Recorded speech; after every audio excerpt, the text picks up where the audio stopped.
Hoje nós vamos começar uma nova série, como eu falei na semana passada. Nosso irmão Demétrio também nos ajudou fazendo uma divulgação aí pela internet dessa série. E eu gostaria de convidar, ou melhor, estimular você a convidar outras pessoas, se você julga que esse é um assunto importante para a vida dessa pessoa, ela aprender como lidar e como responder ao Deus grandioso e dificuldades, né? Essa série tem como objetivo tratar do problema do mal. O que eu quero dizer por problema do mal? Isso não é uma expressão minha, inventada por mim. Ela é um problema filosófico, a gente diz assim, que questiona se é verdade que Deus existe, já que Deus é bom e todo-poderoso, mas o mal está presente. Se Deus é bom, por que ele não elimina o mal? Se ele pode, por que ele não elimina o mal? E às vezes o problema não é nem a questão da existência. Às vezes é o problema de como é que a gente entende o porquê da coisa. Eu até creio que Deus existe, mas por que tem que ser assim? Né? E essas lutas, todos nós temos em graus diferentes. Uns mais, outros menos, mas todos nós lutamos em algum momento. Principalmente quando a gente está no meio da tempestade. E Abacuque é um livro precioso para nos ajudar a entender isso. Eu acho que Deus falou com Abacuque de forma bastante esclarecedora. Então, eu espero que no decorrer das próximas semanas, a gente tire algumas lições importantes para entender por que certas coisas acontecem conosco, ou qual a nossa reação quando certas coisas ruins acontecem conosco, tá bom? Isso vai ser o foco da nossa próxima série. Então eu quero ler o texto com você, e depois nós fazer algumas aplicações. Vamos ler juntos. Pega sua ordem de culto, e vamos ler Abacuque capítulo 1, verso 1 a 11. Leamos. Advertência revelada ao profeta Abacuque. Até quando, Senhor, clamarei por socorro sem que tu ouças? Até quando gritarei a ti violência sem que tragas salvação? Por que me fazes ver a injustiça e contemplar a maldade? A destruição e a violência estão diante de mim. Há luta e conflito por todo lado. Por isso a lei se enfraquece e a justiça nunca prevalece. Os ímpios prejudicam os justos e assim a justiça é pervertida. Olhem as nações e contemplem-nas. Fiquem atônitos e pasmem, pois nos dias de vocês farei algo em que não creriam se lhes fosse contado. Estou trazendo os babilônios, nação cruel e impetuosa, que marcha por toda a extensão da terra, para apoderar-se de moradias que não lhe pertencem. É uma nação apavorante, que cria a sua própria justiça e promove a sua própria honra. Seus cavalos são mais velozes que os leopardos, mais ferozes que os lobos no crepúsculo. Sua cavalaria vem de longe, seus cavalos vêm a galope, vêm voando como ave de rapina, que mergulha para devorar. Todos vêm prontos para a violência, suas hordas avançam como o vento do deserto, e fazendo tantos prisioneiros como a areia do mar. Menosprezam os reis e zombam dos governantes, riem de todas as cidades fortificadas, pois constroem rampas de terra e por elas as conquistam. Depois passam como vento e prosseguem, homens carregados de culpa e que têm por Deus a sua própria força. Ok. A maioria de vocês que já está na igreja há algum tempo sabe que Jó é praticamente o livro que representa essa questão do sofrimento, né? Todo mundo se identifica com Jó, ou gosta de Jó, ou já aprendeu ou fala de Jó. A gente cita até uma expressão que é do Novo Testamento, não é inventada pela gente. Fala assim, fulano tem paciência de Jó, né? É uma expressão escrita em Tiago. Jó é meio que o livro-chave sobre essa questão de sofrimento e como reagir diante do sofrimento em nosso redor. Não só, entenda bem, não só sofrimento natural, causado por desastres ou doenças, mas até sofrimento causado pela maldade dos homens. Tá? Vamos englobar aqui e falar dele de maneira mais ampla. Como eu já falei, o problema do mal pode ser resumido na seguinte pergunta. Se Deus é bom, se sabe todas as coisas e pode todas as coisas, por que ele permite que haja mal no mundo? E esse é um problema antigo. tão antigo que ele é colocado contra os cristãos por muitos ateus. Se você é um cristão há algum tempo, certamente você já ouviu de alguém que não ama a Deus esse tipo de argumento. Você crê nesse Deus da Bíblia aí que dizem que é bom, que pode tudo? Como é que você explica tanta maldade? Como é que você explica tanta gente passando fome, tanta doença, aquela maldade que aconteceu essa semana lá no jornal, viu o que fizeram com fulano, com aquela criança? Quer dizer, sempre o ataque é o mesmo. E a gente não pode negar que esse é um problema difícil. E difícil de fazer alguém que não ama o Senhor Deus entender. Tá? Mas eu queria colocar algumas coisas no começo agora dessa série para você compreender, não só para você mesmos, mas até para compartilhar quando porventura esse assunto vier à tona. A verdade é que a existência do mal é um problema para todo mundo. Não é só para quem crê num Deus que é bom e que é onipotente. Ele é um problema para todo mundo. Todo mundo tem que, de alguma maneira, responder a isso, explicar isso. E as respostas são as mais diversas. Eu vou dar uma resposta, primeiro, vamos falar de respostas fora do cristianismo. As religiões que são, a gente chama monistas, que entendem que tudo se confunde em Deus. Por exemplo, budismo ou hinduísmo. O budismo é mais comum no nosso meio pelo interesse que as pessoas têm pelo oriental, vamos dizer assim. E quem é budista normalmente fala que sofrimento ou mal é uma ilusão. A palavra usada é maya. Você já deve ter ouvido isso, porque até em televisão já se falou do mal ou do sofrimento como sendo maya. O problema de você tratar de sofrimento como sendo ilusão é que, na verdade, você não se identifica com o próximo. Você não reconhece a realidade do sofrimento. Você diz que é ilusório, não é real. Então, você, na verdade, está menosprezando a dor do próximo. Imagina chegar para uma mãe que acabou de perder uma criança assassinada e dizer assim, não se preocupe, esse sofrimento é ilusório. No mínimo, é falta de empatia. Mas a coisa se torna mais séria. Porque se você fala para o cristianismo, se você fala que o sentimento de dor é ilusório, Deus é mentiroso, porque o próprio Deus assevera a realidade do mal, quando a vitória sobre o mal custa a vida do seu filho. E o sofrimento do filho é muito real, é muito verdadeiro. Se não fosse, tudo que nós cremos seria em vão. Mas tem outras respostas para essa questão do sofrimento. Por exemplo, tem religiões que falam de algo dualista, de que desde o começo tem um Deus bom e um Deus mau. E parece ser a resposta que muita gente acha que faz sentido, porque assim se atribui tudo de ruim para o Deus do mal, ou para alguma força do mal, e o que é bom é o Deus do bem. Então, quando acontece alguma coisa ruim, as pessoas dizem, não tem nada a ver com Deus. O problema é que isso tem entrado também no meio evangélico. Algumas igrejas pentecostais e neopentecostais, por exemplo, usam isso quando falam de batalha espiritual. Se alguma coisa está acontecendo e é ruim, Satanás. Se não é nada de ruim, então, bênção de Deus. O problema disso é que ela cria para a nossa fé, primeiro é que ela não é fiel à Escritura. E ela fecha os olhos para algumas coisas sérias na Escritura, que nós vamos tratar no livro de Abacuque. Por exemplo, o fato de Deus participar do curso da história, com a sua providência, mesmo quando coisas ruins acontecem. Nós vamos ver aqui que Deus não se furta, Deus não se esconde de dizer assim, não, está tudo dentro do meu plano, está tudo dentro da minha história.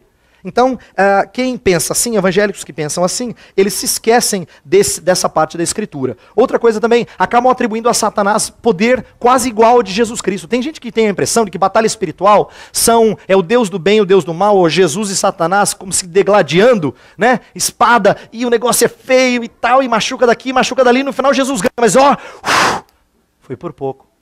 Tem gente que tem a impressão que é assim.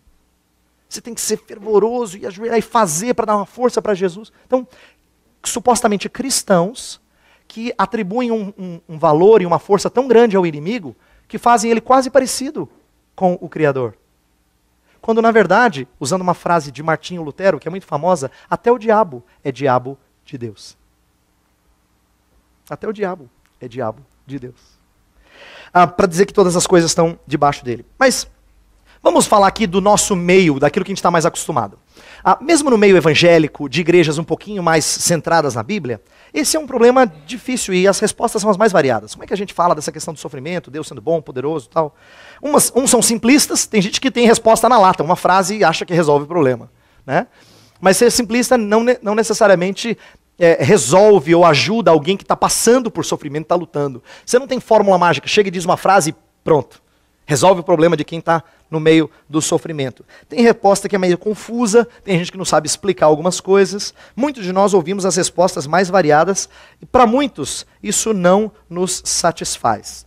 Tem algumas coisas que a gente pode aprender da Escritura em meio a essa inquietude. Por exemplo, Jó não é um livro que responde esse problema. Engraçado, a gente gosta de Jó, mas Jó não responde esse problema. Porque, olha que curioso, quando Jó levanta uma série de questionamentos para Deus, Deus não dá respostas. Deus reage com perguntas. Se você for ler as palavras de Deus no finalzinho do livro de Jó, Deus só faz pergunta. Do tipo assim, Jó, onde é que você estava quando eu criei o mundo? Onde é que você estava quando eu armei tudo isso aqui? Por acaso você estava lá quando eu fiz isso, quando eu fiz aquilo? Deus mostra a grandeza de Deus, mas ele não responde, ele faz pergunta. E, no entanto, a gente entende que Deus deve respostas, não devia respostas a Jó. Abacuque é semelhante a Jó em querer saber o porquê uma nação mais má do que a outra pode prosperar. Por quê? Porque Jó, ele na verdade argumentava, não que ele não podia sofrer, mas Senhor, por que alguém injusto como eu está sofrendo tanto assim? E Abacuque vai ter uma reclamação parecida no texto que a gente leu. Por que uma nação mais justa sofre com a mais injusta? Nós vamos falar disso, na verdade, num domingo mais para frente, mas o livro de Abacuque lida com isso. Só que Abacuque difere um pouquinho de Jó, porque Abacuque tem algumas respostas e ele não defende a sua nação incondicionalmente, como Jó vai se defender, né? Mas de certa forma a gente aprende de outros livros. Tem um outro salmo que eu vou citar algumas vezes também nos sermões aqui, que é o Salmo 73. Salmo 73 se resume basicamente assim. Um homem de Deus fala assim, como Deus é bom para com Israel, mas quase que eu escorreguei. Porque eu comecei a olhar para a prosperidade dos ímpios e eu perguntei para mim assim, de que vale ser crente? É basicamente isso que trata o Salmo 73. A gente vai mencioná-lo em partes no decorrer dessa série. Abacuque, então, é o livro que eu escolhi por ser menor e porque eu acho que ele traz algumas lições importantes. Então, o que eu quero que você tenha, eu vou pedir paciência sua, é que nem tudo se responde de uma vez só. E não é através dessa série que a gente também tira todas as dúvidas. Mas que você aguarde, que você venha, porque a gente vai tratar de partes diferentes do livro e como isso ajuda a gente a ter uma figura mais ampla, um entendimento mais amplo do nosso Deus grandioso e da presença de mal. Abacuque é um profeta interessante, ele é diferente dos outros. Porque ele é um profeta que não fala para o povo a palavra de Deus. O livro inteiro é o profeta e Deus. O profeta chega para Deus e fala, Senhor, aí Deus responde. Aí fala, mas Senhor, aí Deus responde. O tempo todo assim. Não tem nenhum momento que a gente percebe que o profeta está falando para o povo, reunindo o povo e fala assim, eis a palavra do Senhor. Assim diz o Senhor, não. Então ele é um profeta um pouco diferente por causa do diálogo. E eu acho que isso é muito bom, porque a gente se identifica com isso. Francamente, nem sempre a gente tem coragem de abrir a boca diante dos nossos irmãos, amigos, família, conhecidos, sobre tudo que está aqui dentro. Às vezes a gente tem vontade de chegar diante de Deus e falar assim, Senhor! E como é um diálogo, a gente aprende, entende, se identifica com a maneira como Abacuque se apresenta diante de Deus e Deus fala com ele. Então eu quero que a gente aprenda com esse diálogo. E eu já quero preparar vocês para um fardo, uma mensagem que vai ser um fardo. A tradução que nós lemos fala advertência revelada ao profeta Abacuque. A melhor tradução dessa palavra, do hebraico, é um peso, um fardo, sentença. Deus vai falar assim, ó, prepare-se. E Abacuque está escrevendo, fardo revelado ao profeta Abacuque. Mas ele vai explicar e a gente vai aprender como esse fardo pode também ser elucidativo. Eu quero então começar, e eu não sei se eu vou chegar na segunda parte do texto hoje, provavelmente não. Eu vou focar agora nos versos 2 a 4, para a gente entender a primeira reclamação. Nesse diálogo, eu quero começar hoje com a primeira reclamação. Né? E basicamente o que Abacuque está fazendo, ele está reclamando para Deus do pecado da sua nação. Ele está dizendo assim, a minha nação precisa de correção. É basicamente isso que ele está dizendo. Agora, é bom que você entenda o pano de fundo do porquê que ele está fazendo isso. Por que ele reclama a Deus sobre o pecado de Judá? Não é só porque ele é um profeta preocupado, assim, com a obediência a Deus. Também. Eu não tenho razão para questionar isso. Mas eu acho que tem uma outra questão muito importante no contexto de Abacuque. E eu acho que a gente pode se identificar com isso. Abacuque havia experimentado dias moralmente melhores na época do rei Josias. É como se ele tivesse experimentado a era dourada dos últimos tempos. E agora estava vivendo durante uma decadência só. Quem já experimentou a Era Dourada sempre tem nostalgia, lembrança e saudades. E parece-me que ele está expressando isso. Embora alguns estudiosos achem que durante o reino de Josias não tenha havido uma reforma assim muito ampla, eu creio que a Bíblia nos dá base para dizer que não só Josias foi reto diante do Senhor, mas o povo o acompanhou nessa retidão. Então, significa que, durante os dias de Josias, o povo se comportava um pouquinho melhor, moralmente falando. O povo tinha uma postura mais correta. Então, nesse sentido, ele experimentou essa era dourada. Mas os filhos de Josias já não foram assim. Depois de Josias vieram reis maus. Então é como se Josias tivesse sido o último rei bom da história de Judá. Depois só rei mau, rei mau, rei mau, até que Deus trouxe o castigo, que foi a vinda dos babilônicos. Jeremias, por exemplo, que é um contemporâneo de Abacuque, ele reclama muito. Tem uma maneira de explicar Jeremias, dizendo que Jeremias é o profeta chorão, que ele vive reclamando para Deus da sua nação. Ele retrata o porquê que ele está reclamando, por que ele está triste. Porque é um período de muita avareza, de muita violência, de muito assassinato, opressão, injustiça. Por exemplo, durante os dias de Jeremias, e Abacuque também, mas Jeremias profetiza por mais tempo, a gente tem uma coisa que não é comum na história de Judá. Um profeta é morto por falar contra as autoridades. Lembra? O profeta podia ser malquisto, mas morto não era tão comum. Ele podia ser até preso, mas morto não era uma coisa comum. Mas o profeta Urias é assassinado durante os dias de Jeremias. Quer dizer, o pecado está se tornando tão comum que é como se os membros da igreja matassem o pastor. Para a gente ter para você ver como a coisa está tão impregnada que quando o profeta falava contra o pecado, eles preferem calar a boca do profeta. Então é esse ponto. Jeremias, olha o que ele escreve num dos capítulos. Olha só a palavra de Jeremias. Ah, se a minha cabeça fosse uma fonte de água, os meus olhos um manancial de lágrimas. Eu choraria noite e dia pelos mortos do meu povo. Ah, se houvesse um alojamento para mim no deserto, para que eu pudesse deixar o meu povo e afastar-me deles. São todos adúlteros, um bando de traidores. Palavra de Jeremias, no capítulo 9. Ele está dizendo assim, eu não aguento ficar mais aqui no meio desse povo. Então, o meu ponto é que você entenda que o livro de Abacuque começa com um profeta cansado de esperar a mudança. Ele já experimentou dias melhores e ele está vendo a coisa piorar e ir de mal a pior e ser assim, de encher, chegar no limite. Então ele trata a nação como sendo repleta de problemas. Uma coisa curiosa, Abacuque é um livro pequenininho, mas ele usa uma palavra muitas vezes, ele usa violência 6 vezes. Curioso isso, por quê? Quando um profeta usa uma mesma palavra muitas vezes é que aquele é um problema sério. Por que eu digo muitas vezes? Porque em outros livros grandes, como Salmos, tem 14 vezes. Salmos é enorme. Provérbios, que também é grande, tem 7 vezes. Abacuque é desse tamanhozinho, tem 6. Quer dizer que Abacuque está muito preocupado com a maldade, chegou a tal ponto que a violência. Ele usa vários termos. Olha para o verso 3. Olha como ele descreve os problemas da sua nação. Por que me fazes ver a injustiça, contemplar a maldade, a destruição e a violência estão diante de mim, a luta e conflito por todo lado. Você está vendo que ele usa sempre pares? É uma maneira que o hebreu tem de enfatizar alguma coisa. Então ele é uma maneira bonita de escrever, mas quer dizer ênfase. Então ele está usando palavras que são semelhantes. Ele fala injustiça, maldade, destruição, violência, luta, conflito. Quando um hebreu queria enfatizar alguma coisa, ele muitas vezes repetia de outra forma. Então, Abacuque está frustrado. A lei não era executada. O verso 4 fala que a justiça era pervertida. Não havia prática da justiça. Então, por que eu estou pintando esse cenário? Porque eu quero que você entenda o verso-chave da nossa mensagem hoje é o verso 2. O verso 2 é a sua oração. Olha só. Até quando, Senhor, clamarei por socorro sem que tu ouças? Até quando gritarei a ti violência sem que traga salvação.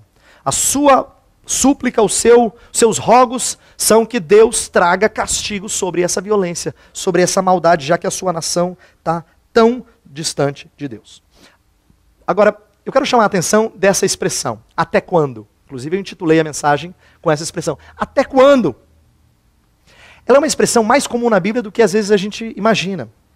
Ela aparece várias vezes nos Salmos. Eu tenho aqui registro de Salmo 6, Salmo 13, 35, 74, 79, 80, 89, 90, 94. Cada um desses salmos tem um verso que fala assim, Senhor, até quando? Então, ele é repetido várias vezes.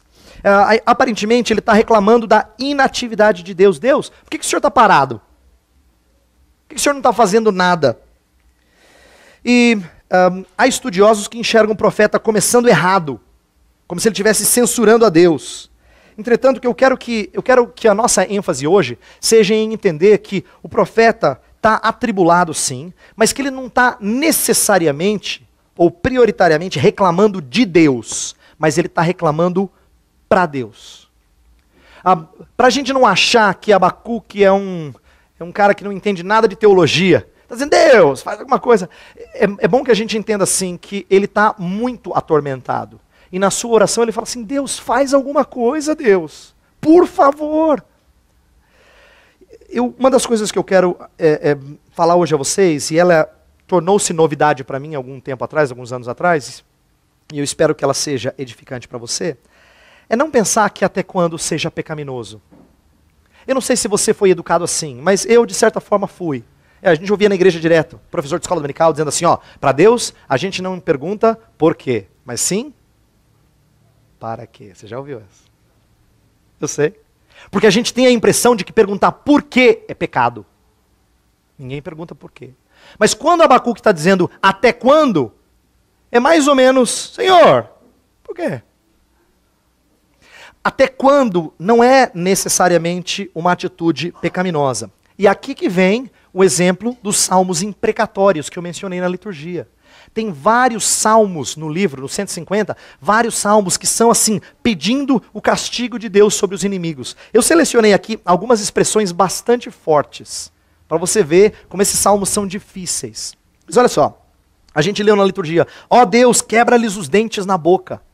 Outro salmo fala assim, consome-os com indignação, consome-os de sorte que jamais existam.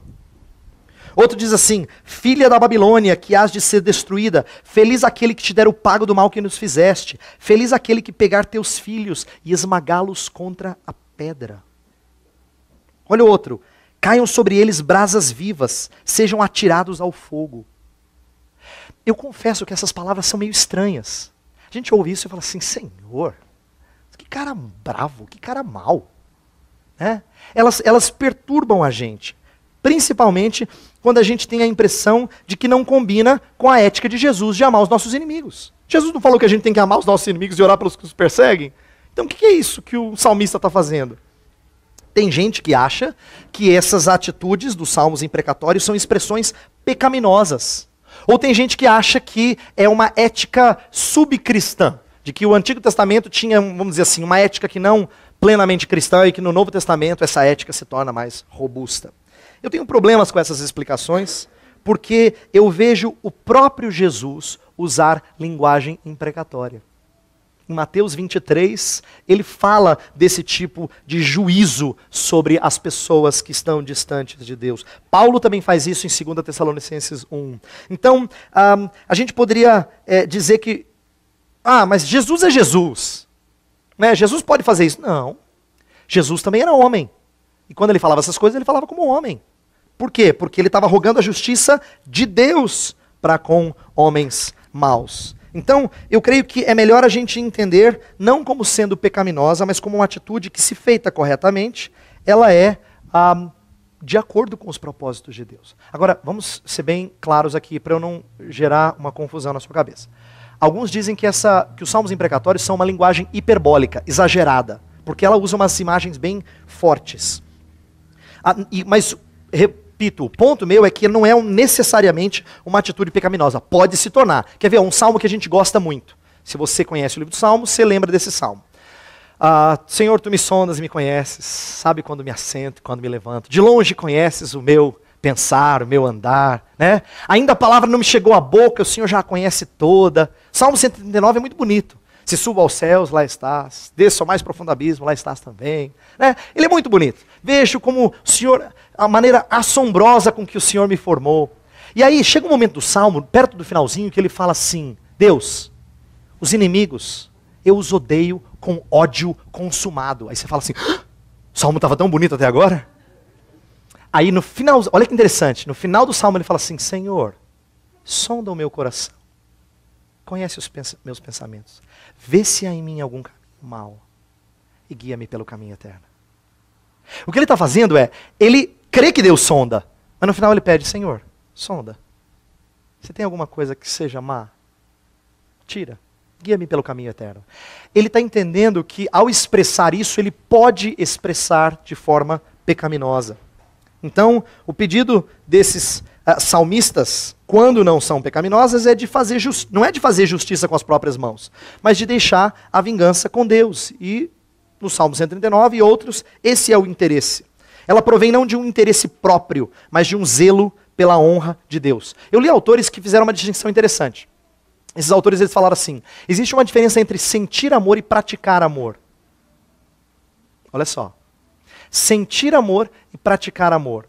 O que eles querem dizer é o seguinte: sentir amor seria o que você realmente sente por alguém. Praticar amor é o que você faz por esse alguém. Você pode tranquilamente fazer coisas boas para com esse alguém e ainda assim sentir que justiça de Deus tem que ser feita. Isso é para tentar entender como é que é possível orar pela justiça de Deus e ainda assim não sair fazendo justiça com as próprias mãos. Você age de forma amorosa e bondosa até para com os inimigos. E para mim a melhor evidência de que esses salmos imprecatórios não são necessariamente uma atitude pecaminosa, né? Quem escreveu certamente não está falando de uma atitude pecaminosa, mas nós temos que entender isso até para a nossa oração, é porque tem uma passagem na Bíblia que para mim prova isso incontestavelmente. Eu quero que você abra a sua Bíblia no livro de Apocalipse, capítulo 6. Apocalipse, capítulo 6. Nós vamos ler do verso 9 até o 11.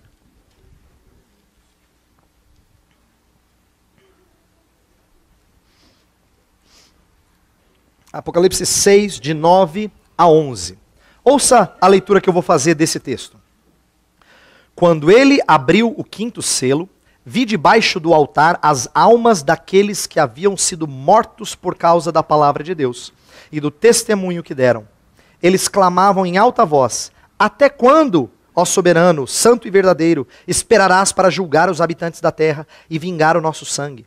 Então cada um deles recebeu uma veste branca, e foi-lhes dito que esperassem um pouco mais, até que se completasse o número dos seus conservos e irmãos, que deveriam ser mortos como eles. Presta atenção, por que eu li essa passagem?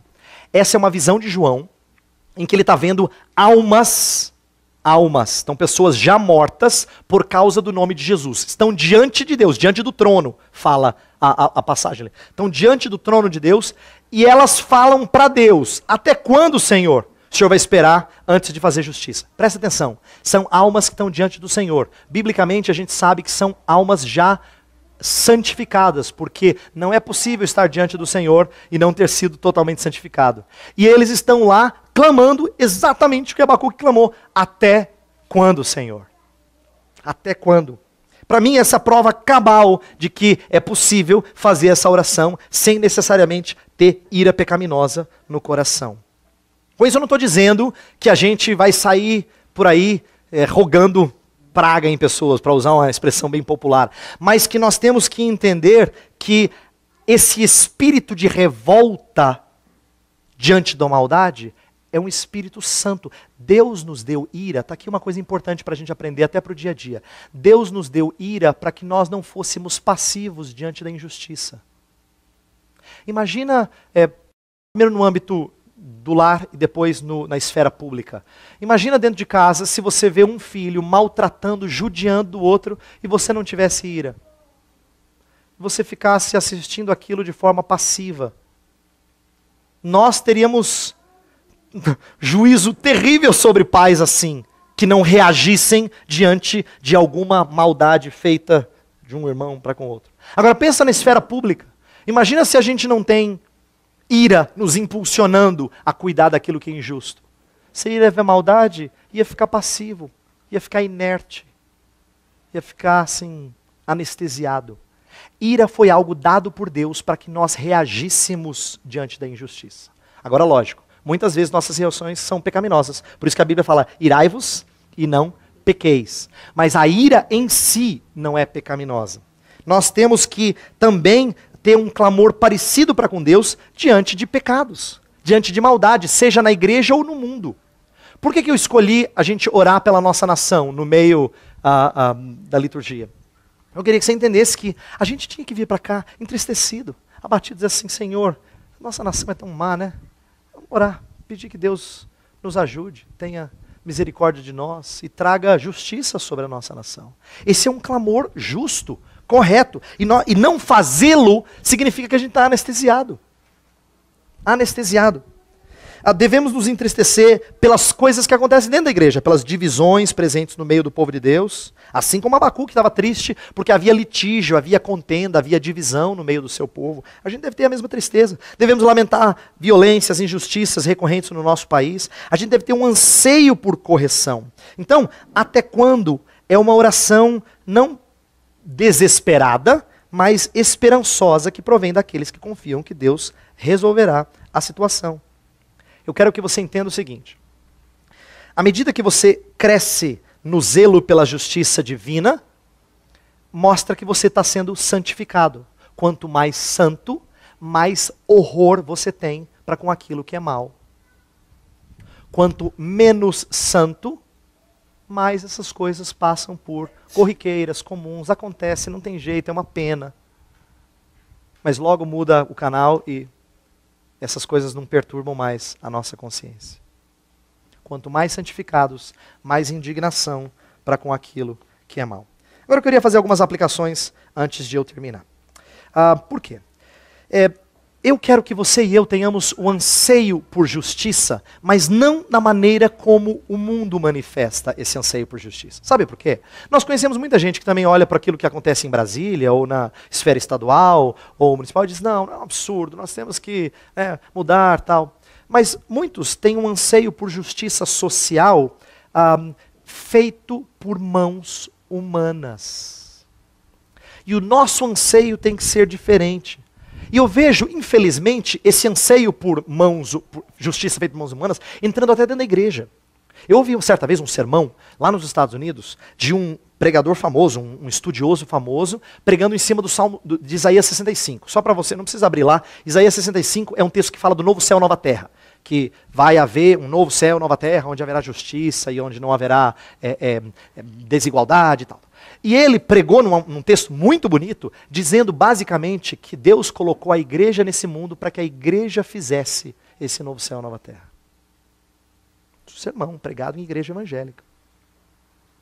Como se nós fôssemos os agentes de transformar essa terra em céu. Sabe que tem gente que tem essa motivação e prega e fala e trabalha achando que depende de nós, não é? Achando que realmente está conosco, está nas nossas mãos fazer isso. O ponto que eu quero trazer é o seguinte: Deus é o único realizador dessa justiça, dessa transformação social. Não significa que nós não temos uma participação na sociedade. Mas eu quero que você entenda que a participação nossa é semelhante ao do sal. Por que a analogia do sal é usada por Jesus? Porque o sal, ele retarda o apodrecimento da carne. Ele não congela para todo sempre. Ele retarda. A presença do sal em tempos em que não havia refrigerador, geladeira, você salgava a carne para que ela durasse mais tempo. Quando o crente age na sociedade de forma a causar impacto com integridade, ele retarda, por assim dizer, o apodrecimento daquela sociedade. Mas ele não transforma. Nós somos sal que retarda, não medicina que cura. Eu quero que você entenda isso para que fique bem claro que você precisa sempre olhar para o Senhor e falar assim, Senhor, tem misericórdia. Senhor, tem misericórdia da nossa nação. Por mais que eu faça, por mais que eu trabalhe na prefeitura, por mais que eu faça parte desse projeto social, eu não consigo minimizar tudo. Eu acho que o nosso engajamento tem que ser de entender nossa missão, por outro lado, de compreender que o Senhor é quem faz essas coisas. O Senhor é quem exerce domínio sobre tudo e irá restaurar tudo. Então eu quero defender aqui, eu vou fechar meu sermão hoje, não vou entrar na segunda parte do texto para não delongar, de que Abacuque está certo nessa primeira reação. E eu queria que você aprendesse com isso. Que você tivesse anseio pela oração que Jesus nos ensinou. Senhor, venha o teu reino. Seja feita a tua vontade, assim na terra como ela é feita nos céus. Senhor, vem, porque até que o Senhor chegue aqui não vai estar bom. Pode estar mais ou menos. Mas bom não vai estar. Sabe o que eu acho fantástico dessa visão? Presta atenção. Crentes que conhecem a palavra são engajados na prática do bem, mas não são utópicos. Nós não ansiamos por um céu na terra feito por mãos humanas. Nós não somos utópicos achando que tudo isso aqui vai ficar maravilhoso por obras e forças das nossas mãos. Se você conversar com qualquer pessoa na área de humanas, de ciências sociais, políticas, sociologia, antropologia nas universidades por aí, o anseio deles é que nós sejamos os produtores dessa terra perfeita. Nós não somos utópicos. Mas isso não faz com que a gente fique assim. O começo da nossa reação é chegar para o Senhor e dizer assim, Senhor, até quando, Senhor? Até quando vai continuar assim? Eu queria que você aprendesse isso e usasse isso como sendo um recurso justo, correto. Inclusive, se você acha que o seu coração está de repente pecando, você fala assim, Senhor, sonda o meu coração, vê se há em mim algum caminho mau. Mas eu acho que não pode ser assim. Até quando, Senhor? Faz justiça. Não só em relação à nossa nação, em relação à nossa igreja. Quando você olhar coisas aqui que não estão corretas, você fala assim, Senhor, até quando? Ore pela igreja de Cristo Jesus. Ore pela igreja de Cristo Jesus. Não só aqui, mas espalhada por esse Brasil, por esse planeta. Senhor, até quando, Senhor? Até quando? Eu espero que isso nos desperte a termos uma primeira reação correta diante do mal. Agora eu já termino dizendo o seguinte. Nós veremos algumas reações mais complicadas por parte de Abacuque quando Deus falar com ele. No próximo domingo, a gente vai ver a resposta de Deus e como isso vai trazer uma certa perturbação na vida de Abacuque. Por hoje, basta a gente entender que diante do mal, crente não pode ficar anestesiado. Ele tem que se indignar e rogar ao Senhor que faça justiça. Vamos orar.